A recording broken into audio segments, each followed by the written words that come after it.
In 1972, almost 20 years ago, President Nixon introduced the first intensified war on drugs since the original Harrison or Sullivan Act. Harrison Act. I always get Harrison and Sullivan Acts mixed.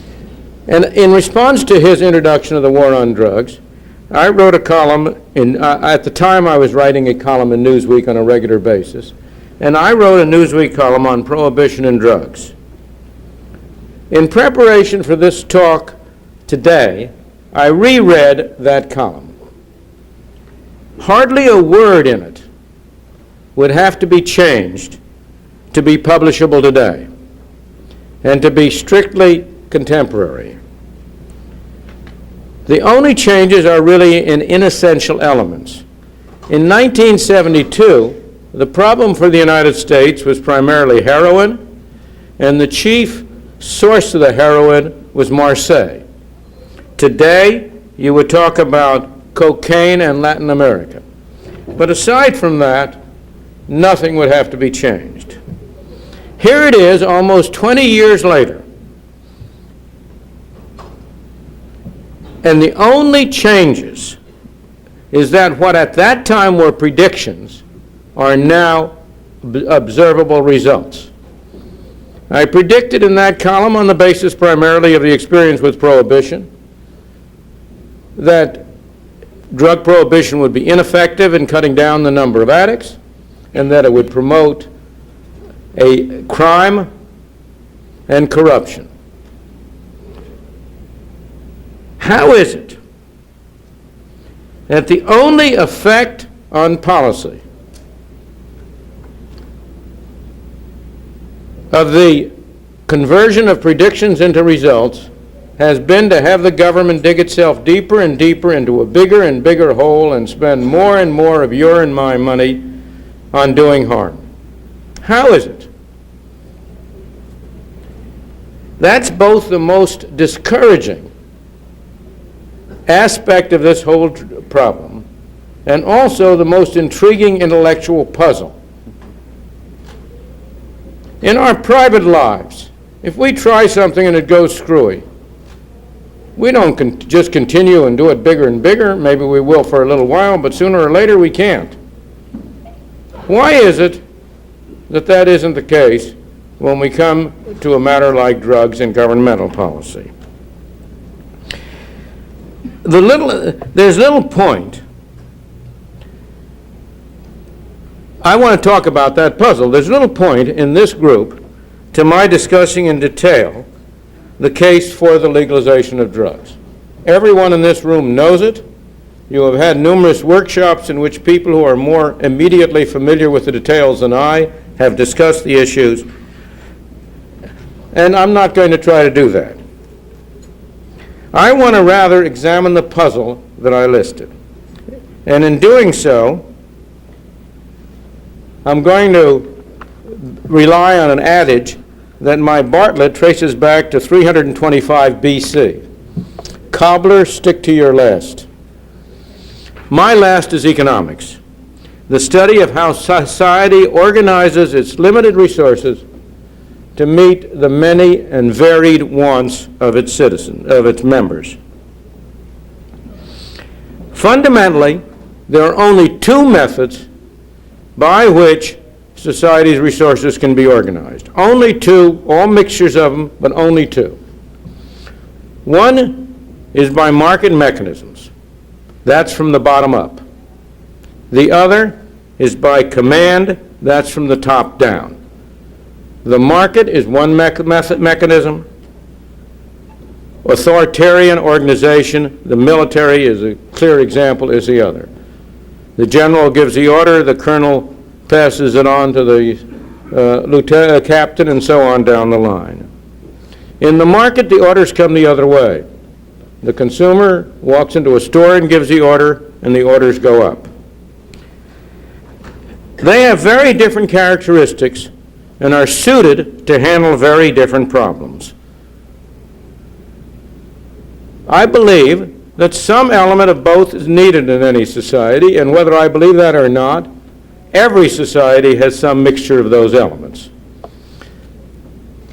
We know the extreme cases, and we know what happened in those extreme cases, particularly since the fall of the Berlin Wall. But what we have in our own society is also a very, very large mixture of those two methods. During the many years that I've been sort of peripherally engaged in discussing the issue of drugs, I should emphasize it's not a vocation of mine, it's an avocation. I've been very much impressed by two things. First, most of the literature I read on drugs takes it for granted that the drug problem is a special case to be discussed in terms of the particular issues associated with drugs, the substances involved and so on, rather than a particular manifestation of a more general phenomenon. And they take it for granted that it has to be discussed in terms of its own merits, involving an extensive knowledge of the details. It's as if, from my view, one were to discuss the desirability of theft in terms of what object was stolen. So theft of automobiles is one problem, theft of handbags is another problem. In the same way, people treat the prohibition of drugs as if it were a problem to itself. Second, one consequence of that view is that many of the people who propose doing something about the war on drugs propose alternatives which would be just as bad.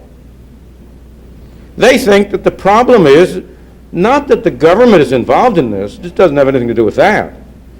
Not that you're using the wrong mechanism, but simply they haven't done it right. That must, in my view, most of these would involve simply going from the frying pan to the fire.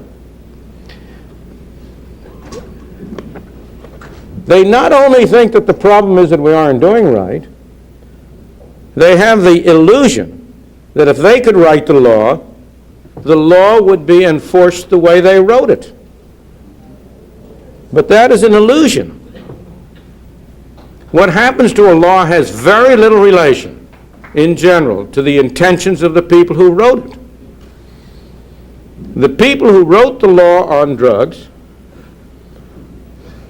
did not intend to kill hundreds of thousands of people in the process.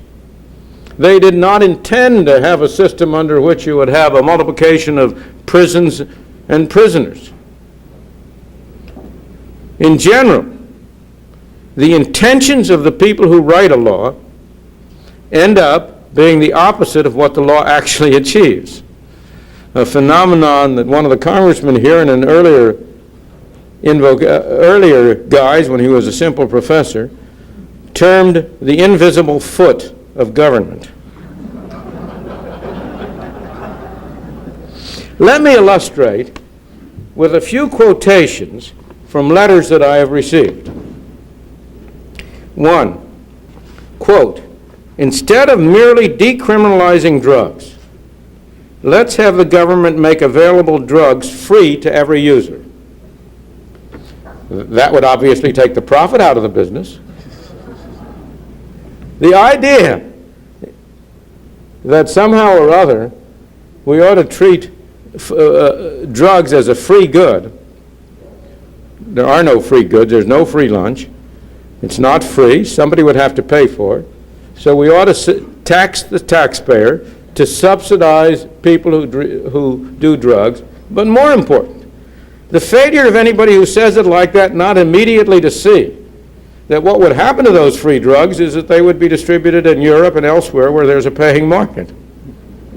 How do you restrict the quantity demanded of free drugs? Obviously, the only way you restrict it is by having strict rules for distributing it. So you get into a situation where you would have an authoritarian system to distribute those drugs to make sure it wasn't abused. Number two, I promise you, these are honest-to-God quotes from letters I've read. I haven't made them up. Legalize all drugs now illegal, to be available only in state stores. Now we've got a lot of experience with state stores in the alcohol area, in the liquor area. In the repeal of the Prohibition Amendment, what was repealed was federal prohibition. States were left free to engage in any measures they wanted to control alcohol. And indeed, the 23rd Amendment? The amendment that repealed the 18th specifies that carrying alcohol or liquor from a dry state to a wet state shall be regarded as a federal offense and shall be prevented by the federal government. I've forgotten the exact wording. And one of the ways in which states differed was that many states proceeded to set up state liquor stores. Now, the people who say it should be distributed only in state stores argue, well, that would be a way in which you could control the distribution to minors, make sure it wasn't abused, et cetera, et cetera. If you look at the behavior of liquor stores, I know about the state of New Hampshire best because we used to have a second home there. That's located right on the border of Massachusetts in order to attract as many customers over from Massachusetts as possible. And many states have now discovered that they're not really doing very well with the state stores, and there's a movement on to sell them off and privatize them. Again, it's a silly idea. C, abolish the criminality of the use of drugs. Establish a federal monopoly to sell the drugs. That is, you're going to have the post office handle the distribution of drugs. Now, what do these solutions have in common? They're going to cure a problem caused by socialism by some more socialism. It's the standard recourse of the alcoholic, more of the hair of the dog that bit you to get over the hangover, the inevitable hangover. The fundamental problem we face is not the war on drugs. Some of us are most interested in that aspect, but it's only part of a much broader war. The war on drugs and the harm which it does is simply a manifestation of a much broader problem, the substitution of political mechanisms for market mechanisms in a wide variety of areas. When people talk about the innocent victims of the war on drugs, they very often forget the people who suffer robberies, theft, murder, not because they get caught in crossfires, not because they're in drug wars, not because of addicts who are trying to support their habit, but simply because all of the police and the enforcement offices are being used to try to control drugs, and there aren't enough people, there aren't enough resources left to prevent theft and burglary and the rest in the rest of the community. The second lesson I think we should learn, and probably the more important lesson,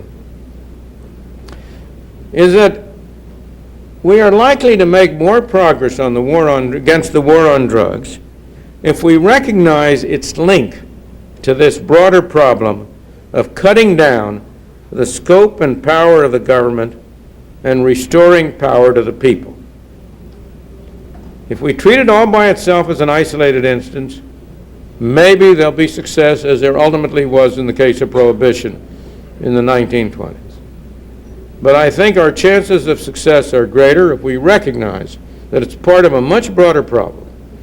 That the same reasons for eliminating the war on drugs are reasons for eliminating the socialization of medicine, the socialization of schools, and so on down the list. Thank you.